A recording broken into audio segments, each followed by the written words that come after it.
Hello and welcome to Theory of Obscurity. I'm Chriddof. And I'm Applemask.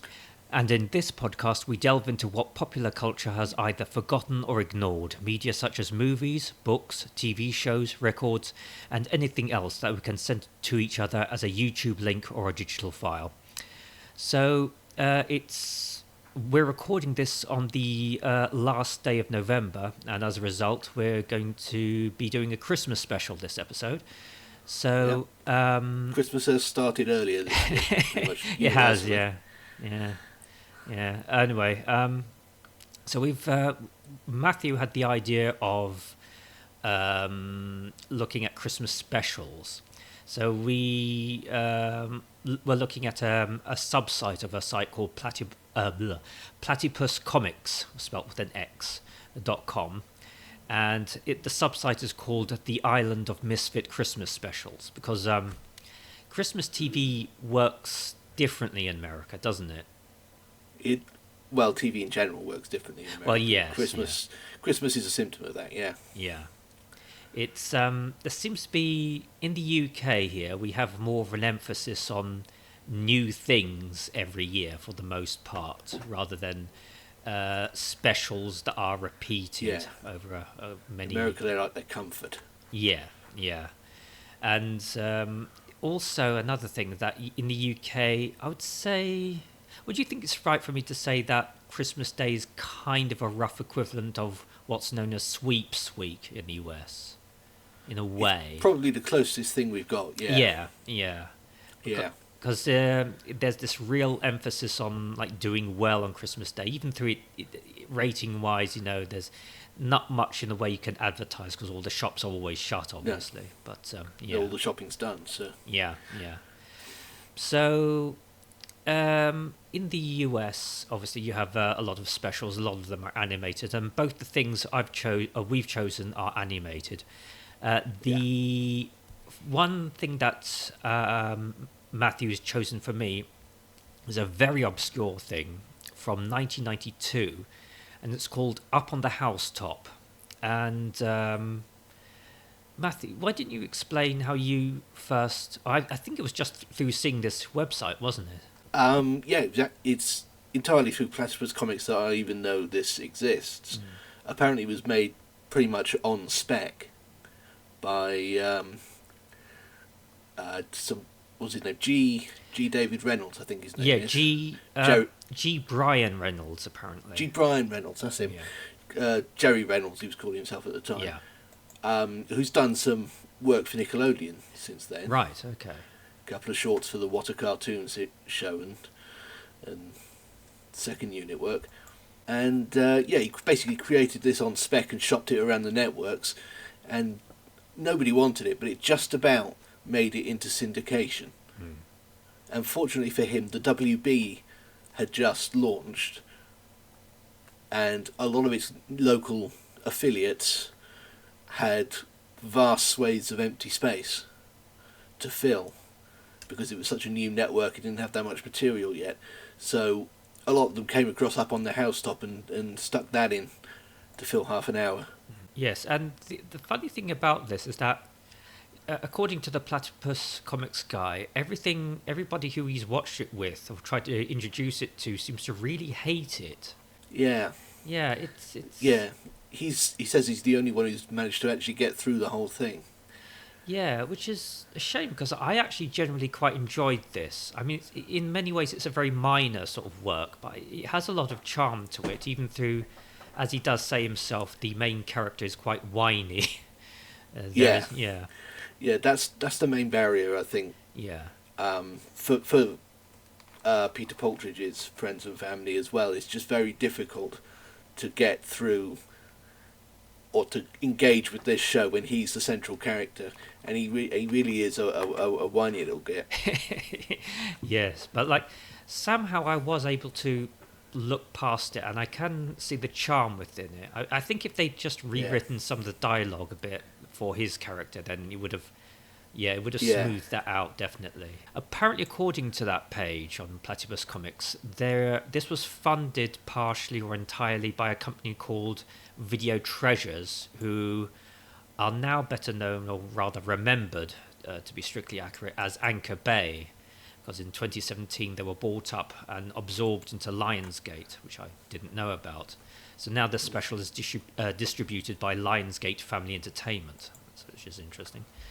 This is like a slightly more realistic version of the trope of someone is fed up at Christmas and they want it gone, and then it goes away and then they want it back. There's a bunch of things where that sort of thing happens, usually in some sort of magical way, like Sabrina the Teenage Witch, like the original 90s, well, not the original, but the 90s version of it with Melissa Joan Hart. Yeah. That had an episode, a Christmas episode, where Christmas was nearly wished away and she had to have Salem to help her and all that. In this, Christmas is not magicked away. It comes about through some very ordinary means, and Christmas only goes in one sense of that. In a metaphorical sense, really. Yeah. And it's... well, I'll explain most of the plot in a minute. I won't just explain the ending, because I do want people to give this a chance, at least, to try and see past the the central character. But not to mention the video quality of the one and only copy I could ever find. Oh god, yes, that is. Oh yeah, it's very flickery at the top. And in fact, in some of the screen grabs on the site, the character, I think his name is Curtis Calhoun. Curtis Calhoun. Yeah, he's basically entirely purple in some screenshots because of that. Yeah. But so due to various reasons, which I'll go into, Curtis finds himself alone on Christmas Day, which is obviously quite a grim thing to happen.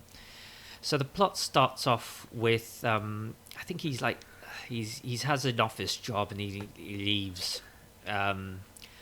There's like a reoccurring thing with charity people ringing a bell, and he kind of goes into I gave you this outside the office, and then next time it's I gave you the other guy who was beside my house, and it kind of keeps it going on and on like that.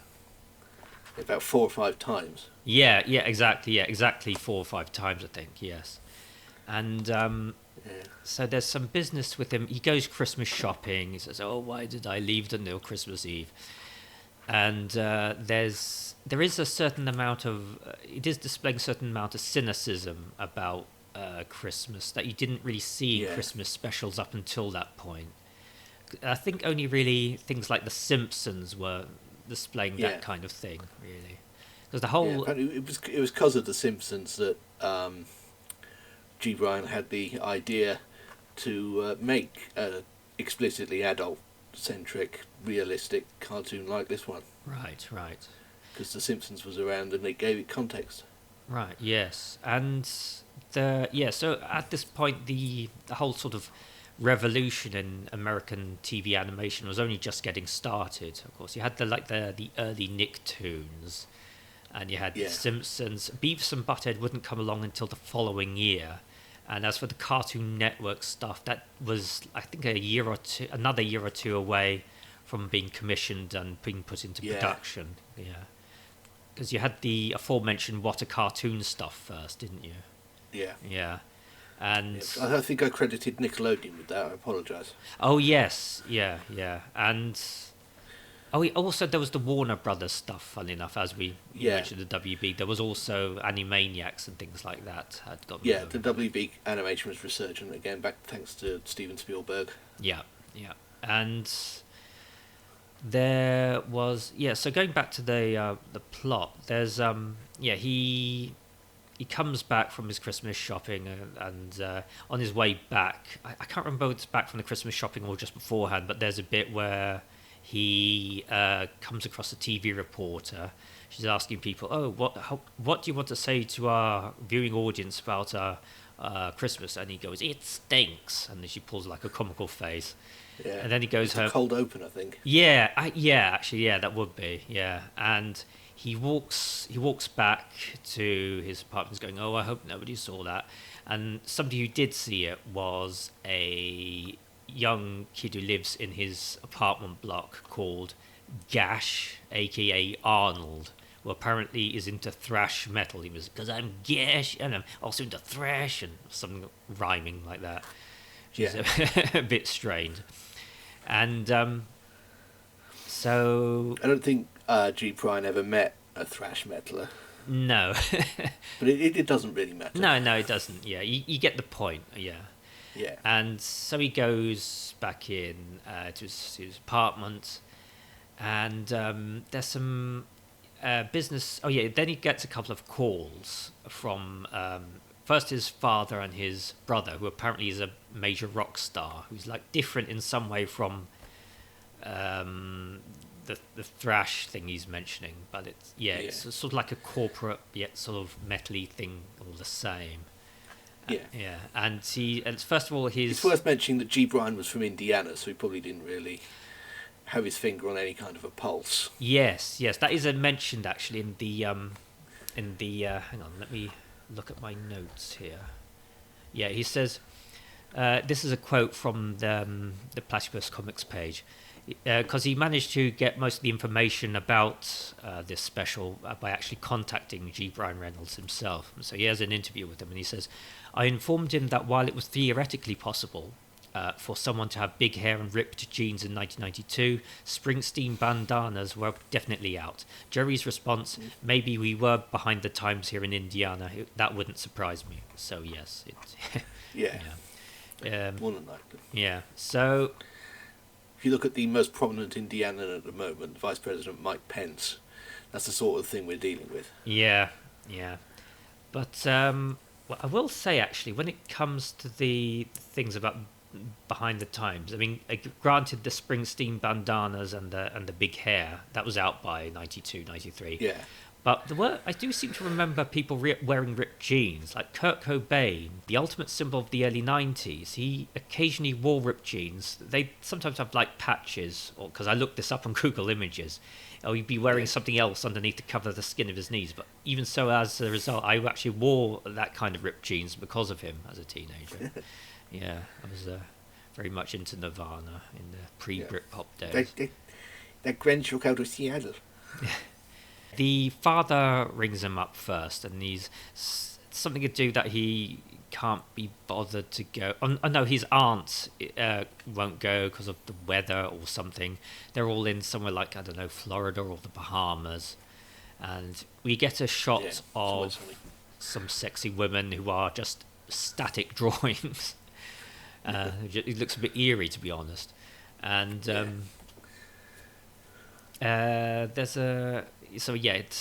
his dad or his aunt have now cancelled. Then the rock star, he's having a party at some hotel that might be snowed in or not. I can't quite remember. We get some couple of groupies walking past because of course, and so Curtis now goes, oh, my Christmas has been taken away from me, or something along those lines. So then he sits down miserably in his chair, and and apparently It's a Wonderful Life is on all the channels except for one, which is because it fell into the public domain, so that genuinely was a thing that happened. Oh that I forgot about that. Yeah, at one point I just remembered one joke where he says, "Oh, this looks different. Oh, it's the colorized version." So I like that. A little knock at Ted Turner. Yes, and the only thing that's not showing any kind of thing like that is wrestling. So it's some sort of wrestling match like WWE or WWF as it was then known. And there was so he goes up to the rooftop, the titular rooftop, to fix the aerial by sort of vigorously shaking it, and of course it falls down into pieces, and then the door locks behind it, and so he's forced to sleep for the whole night on the roof. And I think that's the point where I'll stop describing the plot, because I kind of want people to see this, but nevertheless it's an element of a slightly fantastical thing happens, but it sort of makes sense within the whole thing. So it's got plausible deniability. Yes it does. The Platypus Comics guy, he did say that he was convinced. Actually, let me look up the quote. Hang on. Yes. When I had no info on this special, I was positive that this was not a 1992 production. Judging by the way the animation is limited, the kind of music used, and the kind of font, seeing this had to be an early 80s cartoon that was shelved for 10 years. So it didn't look that outdated to me. I mean, there is the business about the font choices, obviously, the 70s, very 70s style font that looks something like... With the curly bits. Yeah, Three's Company and all that, yes. And, yeah. Yeah, and... yeah, that sort of thing. The animation doesn't look too bad to me, although there are two exceptions. There are the aforementioned women by the pool, who are again just static images, and the goldfish. And there is basically one shot, more or less, of the goldfish. Well, it's kind of like two shots, and they're both repeated about 4 or 5 times. And it's a bit peculiar as to why the goldfish is even there, because it seems to be that thing where, like in things like later on things like Family Guy, they had this compulsion to put in a non-human character in there somewhere. Like a token animal. Yeah, and it's there are 2 shots. It swims out of its house and looks out of the bowl with its tongue hanging out, and then something else will happen in a different shot, and then it cuts back to the goldfish blowing a raspberry, and then it swims back inside its house. And that is, those 2 shots are continually... Does that about 4 times. Yeah, good 4 or 5 times. Yeah. Yeah. So it's like they wanted to have this fish in the film, but they couldn't think of anything for it to do. Yeah. Again, or alternatively, that they do have other things they might have wanted him to do, but they ran out of money. Exactly. Yeah, because I mean, for the most part, they do hide the animation, the budget cuts that they would have had to employ very well. It's generally the animation is designed very well, so you don't notice most of it. But all the same, you do. There's only about 5 people. Yes, exactly. In total worked on this. Yeah, there's 5 people. You had a very small animation crew. You had a tiny budget. They also didn't have very much time to do this in. That they only had about a year, I believe it was. It says on that site. It does. They completed it within a year. Yeah. So, they did very well, and I can forgive them that odd repetition of the goldfish, even though it does look a bit jarring. So, yeah. Yeah. I mean, I've seen animated productions with, full-sized crews that look worse than this. Exactly, yeah. They actually did a very good job, I think, with the resources and the money and the time they had, yeah. So I do wonder whether this is something that British people might appreciate more than Americans, this special. Because I do remember movie nights with Alison Pregler, of course, which is a YouTube channel from the former prisoner, shall we say, of Channel Awesome. During her time as Obscurus Looper, she once reviewed Bernadette and the Genie, which is, of course, a much-loved Christmas thing over here. When I was about 11 or 12, it had its first broadcast, and I really loved it. Everybody did. But she really hated it, and she seemed to, from a more American perspective, she seemed to be quite put out by the darker, perhaps more realistic tone of it. The sort of... Yeah. She was asking why... She found it nasty, didn't she? She used the word nasty. Yeah, she's like... Why was this made? At one point, I think she complains about the fact that it was it mentions Santa Claus as not being real, I think, at one point. But that doesn't really matter to us. And I'm not knocking her at all. It's just her opinion, obviously. But it's just interesting the difference we have between our and that nation's humour. Really, I do think maybe if you saw past the whininess of Curtis Calhoun, you would perhaps be able to appreciate it. Of course, the whininess is a bit of an issue, obviously, to say the least. But So, I mean, he's pretty much constantly on camera. He is. He's in every scene. But in the end of the day, I would recommend this. I do want to ask people to just try it out, because if you can, I do probably see. not going to be for everyone. I do see some charm to this, definitely. Yeah. So Yeah. okay. So that sums up that first one. The second one we're covering today is a thing I sent Matthew. It's it's another Christmas cartoon, but it's a British one made in 1949 by a briefly existent company funded by J. Arthur Rank. And it had at the top of it had a man called David Hand, who was the man who directed Snow White and the Seven Dwarves for Disney. Yeah.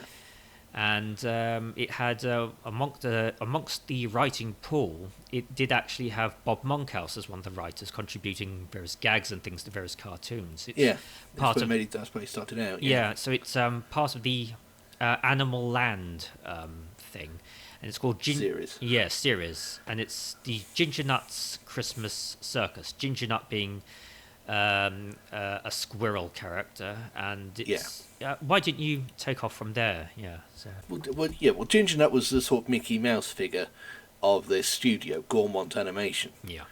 Which was founded by David Hand, a legendary Disney animator, as you mentioned. Literally, he's in the pantheon of Disney legends. Yeah. Who was the director of Snow White and eventually rose to become effectively Walt Disney's second in command. Mm.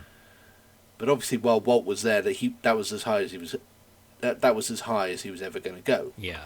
As high as anyone was going to go, and he knew it, and eventually got frustrated enough by it that he emigrated to Britain to found his own studio at the invitation of J. Arthur Rank, and that studio was Gaumont. Yeah. Ginger Nutt here is the highly titular star as a ringmaster of a woodland critter circus. Yes. Embedded in a tree, I believe, yes. in the middle of the forest. It's inevitably very Disney-esque, not only in the animation style and David Hand's character designs, but in the humour, the style and the structure of the film itself. Yeah. It's much more silly symphonies than Looney Tunes. Yes. Yeah. That Disney thing where cuteness is of a higher priority than funniness. Yeah. Which is something that Chuck Jones kind of suffered from initially, if you look at his very early cartoons from Warner Brothers. Yeah. Yeah. Warner Brothers eventually established their own identity specifically by breaking away from that rule. Yeah. The repeated set piece with the weasel crashing through a gate, leaving 2 foot-sized apertures, peering at it and then getting a pile of snow on his head. Bob Clampett or Tex Avery would have made more of that than the team at Gaumont actually did in this. I'm losing the thread of this sentence. It's like it's a 7-minute short cartoon basically, and it's very much modelled. All the shorts they made were like modelled on that kind of silly symphonies kind of thing, as you say, and the series was called Animal Land. It was full of anthropomorphic animals. Yeah. Presumably they all had names of their own, but the only one who's given a name is Ginger Nutt. Yeah. In this short, anyway. He's kind of... Whenever we see Ginger Nutt, generally, he seems to get extremely angry at the parrot character or the weasel character. I think it's the weasel character's like sort of snuck into the circus and he's stolen the parrots, or maybe it's the other way around. It's the other way around, actually. Okay, yeah, I thought so, yeah. Which is interesting to me, because the weasel is usually a villain character, because he's a weasel. Yeah. But here he's the victim. And it's the bright, colourful parrot who's...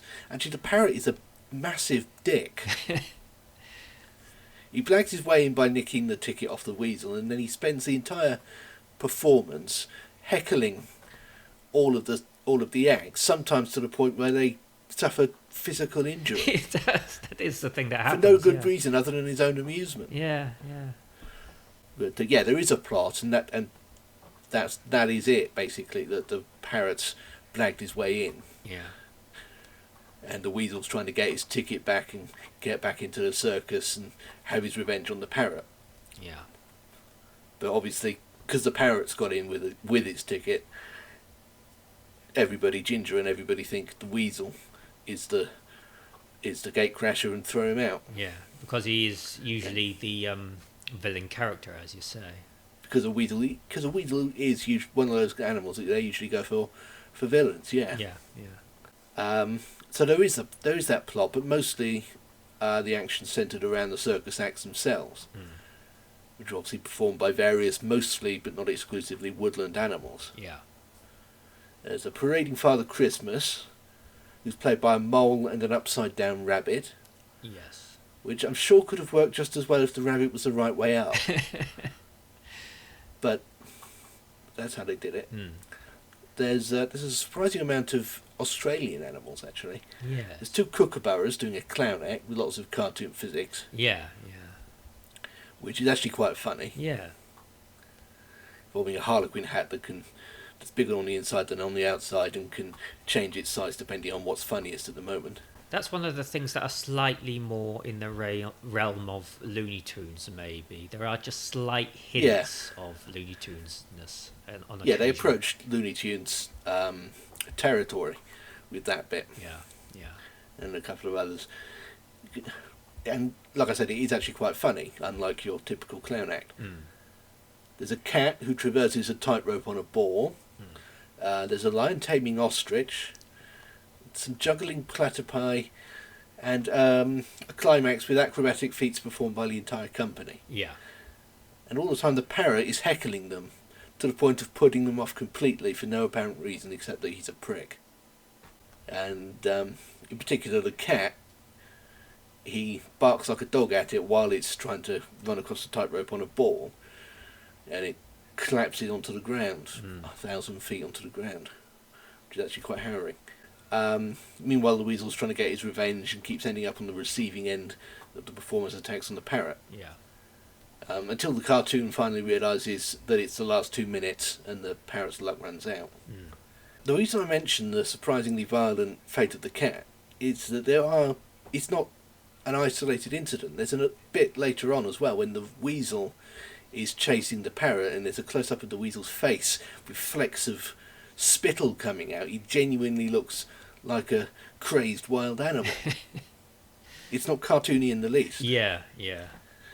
Yeah, it actually reminds me a bit of an Australian cartoon, which it had this very odd sort of partially humanoid character called, weirdly enough, it was like this sort of bear type character called Bimbo. Yeah, and he had like a hat on and he had overalls. And at one point in one of these cartoons made by, I forget the name of it, of the studio, but it's like an Australian studio, and they made this character gets whacked on the head from like behind, and his eyes just sort of plop out and that's sort of hanging from the eye holes and the stalks. It's clearly meant to be like comedy violence, but it's animated too realistically, and it just looks unsettling and horrible. Yeah. Yeah, the same mistake Son of the Mask made. Yeah, exactly, yes. It's not actually whimsical for eyeballs to actually fall out and leave empty eye sockets behind. No. That's just horrifying. No, it's a fine line. Yeah, they're meant to like just briefly go boing out and then come back or something like Tex Avery would do. Yeah. Of course, in live action, that would still be creepy, but that's another... Yeah. So yeah, Ginger Nutt himself doesn't actually do anything much. He's just the ringmaster. You barely see him. He's not even there for the climax, really. Yeah. He just gives the parrot an angry look at one point after he realises what the parrot's done. Yeah. But that's the last we see of him. He doesn't actually do anything. Yeah. To have his name in the title and everything. He's supposed to be the Mickey Mouse, but he barely even registers. Which might explain why Gaumont Animation didn't become massive. Yes, yeah. Or it might not, I don't know. Well, yeah, I think there is something to it, actually. It doesn't look... I mean, animation-wise, it's perfectly fine, but it doesn't have that oomph that was now present in all the Warner Brothers things, yeah. This was 1949. The likes of Clampett and Avery were already redefining what could be done, and Chuck Jones was just getting started. Yeah. We were roughly about a year or so away from like the stuff they were doing in the 50s. I mean, I think actually already by then Avery might have gone over to MGM by this point. Actually, you might have done, Yeah. And he was doing all such. He was pushing it even further at MGM, of course. With Yeah.